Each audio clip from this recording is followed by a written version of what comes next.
ಲೋಕಸಭಾ ಚುನಾವಣೆಯ ಫಲಿತಾಂಶವೇನೋ ಬಂತು. ದಕ್ಷಿಣ ಕನ್ನಡ ಜಿಲ್ಲೆಗೆ ಕ್ಯಾಪ್ಟನ್ ಬ್ರಿಜೇಶ್ ಚೌಟ ಮತ್ತು ಉಡುಪಿ ಹಾಗೂ ಚಿಕ್ಕಮಗಳೂರು ಲೋಕಸಭಾ ಕ್ಷೇತ್ರಕ್ಕೆ ಶ್ರೀನಿವಾಸ್ ಪೂಜಾರಿ ಇಬ್ಬರೂ ಕೂಡ ನೂತನ ಸಂಸದರೇ.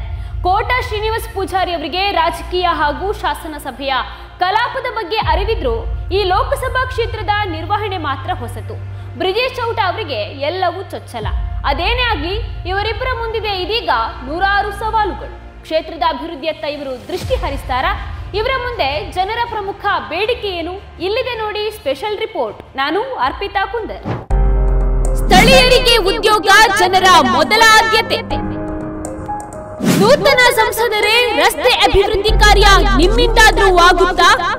ಕರಾವಳಿಯ ಜನ ನಿಮ್ಮಿಂದ ಏನ್ ನಿರೀಕ್ಷೆ ಮಾಡಬಹುದು? ನೂತನವಾಗಿ ಸಂಸದರಾಗಿ ಆಯ್ಕೆಗೊಂಡ ದಕ್ಷಿಣ ಕನ್ನಡ ಜಿಲ್ಲೆ ಹಾಗೂ ಉಡುಪಿ ಮತ್ತು ಚಿಕ್ಕಮಗಳೂರು ಜಿಲ್ಲೆಯ ನೂತನ ಸಂಸದರು ಇಬ್ಬರೂ ಕೂಡ ಸ್ಥಳೀಯರೇ. ಹಾಗಾಗಿ ಕ್ಷೇತ್ರಗಳ ಅಭಿವೃದ್ಧಿಗೆ ಅನುಕೂಲ ಹೆಚ್ಚು. ಹಾಗೆಯೇ ಮತದಾರರ ನಿರೀಕ್ಷೆಯೂ ಕೂಡ ಹೆಚ್ಚಿದೆ. ತಮ್ಮದೇ ಪಕ್ಷದ ಹಿಂದಿನ ಸಂಸದರು ಆರಂಭಿಸಿದ ಕೆಲವು ಯೋಜನೆಗಳು ಹಾಗೂ ಹೊಸ ಯೋಜನೆಗಳನ್ನ ಆದ್ಯತೆ ಹಾಗೂ ಅಗತ್ಯವಾರು ಕಾಲಮಿತಿಯೊಳಗೆ ಅನುಷ್ಠಾನಗೊಳಿಸಿದರೆ ಮಾತ್ರ ಇಡೀ ಜಿಲ್ಲೆಯ ಅಭಿವೃದ್ಧಿ ಸಾಧ್ಯ. ಜಿಲ್ಲೆಯಲ್ಲಿ ಮೂಲ ಸೌಕರ್ಯಗಳ ಅಭಿವೃದ್ಧಿಗೆ ಇನ್ನಷ್ಟು ವೇಗ ನೀಡುವುದು, ಯುವ ಜನರಿಗೆ ಉದ್ಯೋಗಕ್ಕೆ ಪೂರಕವಾಗಿರುವ ಹೊಸ ಯೋಜನೆ ಅವಕಾಶಗಳನ್ನು ತರುವುದು, ಇನ್ನಷ್ಟು ಪ್ರವಾಸಿಗರ ಆಕರ್ಷಣೆಯ ತಾಣವನ್ನಾಗಿಸುವುದು ನೂತನ ಸಂಸದರ ಮುಂದಿರುವ ಸವಾಲುಗಳು. ದಕ್ಷಿಣ ಕನ್ನಡ ನಗರ ಗ್ರಾಮೀಣ ಪ್ರದೇಶಗಳಿಂದ ಕೂಡಿರುವ 8 ವಿಧಾನಸಭಾ ಕ್ಷೇತ್ರಗಳನ್ನು ಒಳಗೊಂಡಿದೆ. ಕೃಷಿ, ತೋಟಗಾರಿಕೆ, ವಾಣಿಜ್ಯ, ವ್ಯವಹಾರ ಇಲ್ಲಿನ ಪ್ರಮುಖ ಕ್ಷೇತ್ರಗಳು. ಸುಂದರವಾದಂತಹ ಸಾಗರ ತೀರವಿದ್ದು ಪ್ರವಾಸೋದ್ಯಮಕ್ಕೆ ಕೂಡ ವಿಪುಲವಾದ ಅವಕಾಶವಿದೆ.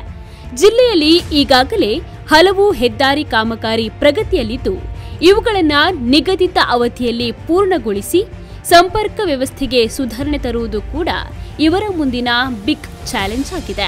ವಾಣಿಜ್ಯೋದ್ಯಮ ಮತ್ತು ಪ್ರವಾಸೋದ್ಯಮವನ್ನ ಉತ್ತೇಜನ ನಿಟ್ಟಿನಲ್ಲಿ ಮಂಗಳೂರಿನಿಂದ ರಾಜ್ಯ ರಾಜಧಾನಿ ಬೆಂಗಳೂರನ್ನ ಸಂಪರ್ಕಿಸುವ ರಾಷ್ಟ್ರೀಯ ಹೆದ್ದಾರಿ ಕಾಮಗಾರಿಗಳಿಗೆ ಇನ್ನಷ್ಟು ವೇಗವನ್ನ ನೀಡಬೇಕು. NH75 ನಲ್ಲಿ ಶಿರಾಡಿ ಘಾಟಿಗೆ ಸಂಬಂಧಿಸಿದ ಅಡ್ಡಹೊಳೆ ಹೆದ್ದಾರಿ ಕಾಮಗಾರಿ, ರಾಷ್ಟ್ರೀಯ ಹೆದ್ದಾರಿ 169ರ ಬಿಕ್ಕರ್ನಕಟ್ಟೆಯಿಂದ ಕಾರ್ಕಳದ ಸಾಣೂರುವರೆಗಿನ ಚತುಷ್ಪಥ ಹೆದ್ದಾರಿಯಲ್ಲಿ ಬಾಕಿ ಇರುವ ಭೂಸ್ವಾಧೀನ ಪ್ರಕ್ರಿಯೆಯನ್ನ ಪೂರ್ಣಗೊಳಿಸಿ ರಸ್ತೆ ಕಾಮಗಾರಿಗೆ ವೇಗ ನೀಡಬೇಕಿದೆ. ರಾಷ್ಟ್ರೀಯ ಹೆದ್ದಾರಿ 73ರ ಪುಂಜಾಲಕಟ್ಟೆಯಿಂದ ಚಾರ್ಮಾಡಿವರೆಗಿನ ಹೆದ್ದಾರಿಯನ್ನ ಶೀಘ್ರದಲ್ಲಿ ಪೂರ್ಣಗೊಳಿಸಿ ಸಂಪರ್ಕ ಸುಧಾರಣೆಗೊಳಿಸಬೇಕಾಗಿದೆ.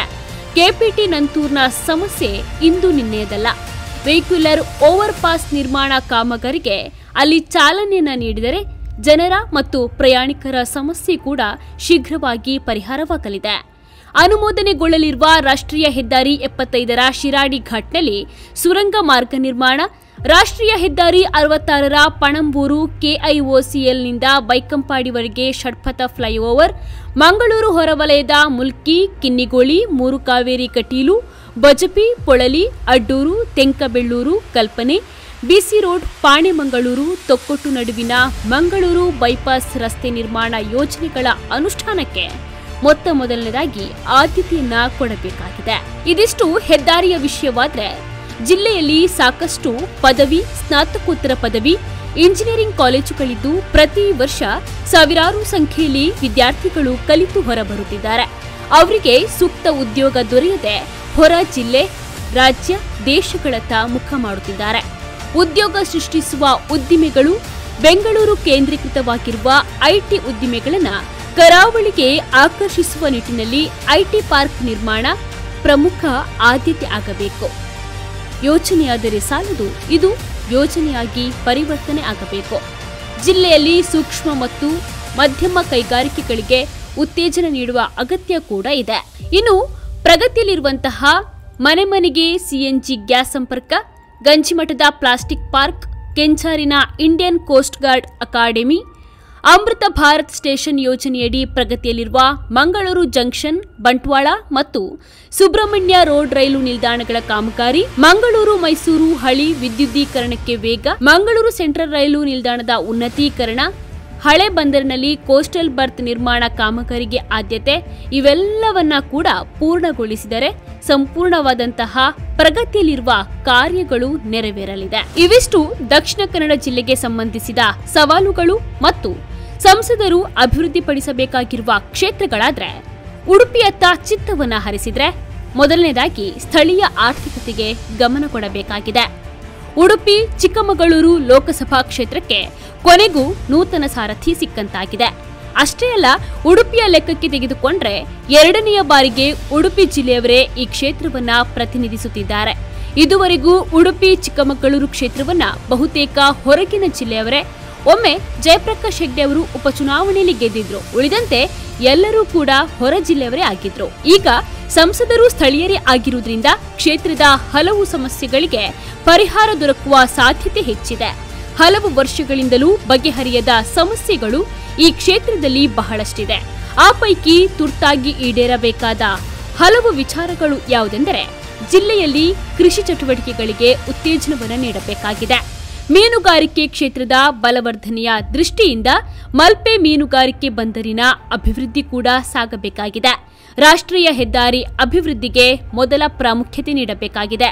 ಅಷ್ಟೇ ಅಲ್ಲ, ಜಿಲ್ಲೆಗೆ ಒಂದು ಸುಸಜ್ಜಿತ ಸರ್ಕಾರಿ ಮೆಡಿಕಲ್ ಕಾಲೇಜು ಹಾಗೂ ಇಎಸ್ಐ ಆಸ್ಪತ್ರೆ ಸ್ಥಾಪನೆಯಾಗಬೇಕಿದೆ. ತೀರ್ಥಹಳ್ಳಿ ಮಲ್ಪೆ ರಾಷ್ಟ್ರೀಯ ಹೆದ್ದಾರಿ 169A ಹೆದ್ದಾರಿ ವಿಸ್ತರಣೆಯ ಯೋಜನೆ ಕೂಡ ಆಗಬೇಕಾಗಿದೆ. ಹಲವು ವರ್ಷಗಳ ವಿಮಾನ ನಿಲ್ದಾಣ ಬೇಡಿಕೆ ಕಾರ್ಯಾನುಷ್ಠಾನ ಮಾಡಬೇಕಾಗಿದೆ. ಇನ್ನು ಹಲವಾರು ಜನರ ಬೇಡಿಕೆಗಳಿವೆ. ಅಭ್ಯರ್ಥಿಗಳು ತಮ್ಮ ಪ್ರಣಾಳಿಕೆಯಲ್ಲಿ ತೋರ್ಪಡಿಸಿದ ಯೋಜನೆಗಳ ಪಟ್ಟಿಯೂ ಕೂಡ ದೊಡ್ಡದಿದೆ. ಕ್ಷೇತ್ರ ಸಮಗ್ರವಾಗಿ ಅಭಿವೃದ್ಧಿ ಹೊಂದಲು ಇವೆಲ್ಲವೂ ಕೂಡ ಜಾರಿಗೊಳ್ಳಬೇಕಿದೆ. ಲೋಕಸಭೆ ಕ್ಷೇತ್ರದ ಉಡುಪಿ ಜಿಲ್ಲೆಯ ಸವಾಲುಗಳನ್ನ ನಮ್ಮ ನೂತನ ಸಂಸದರು ಸ್ವೀಕರಿಸುತ್ತಾರಾ?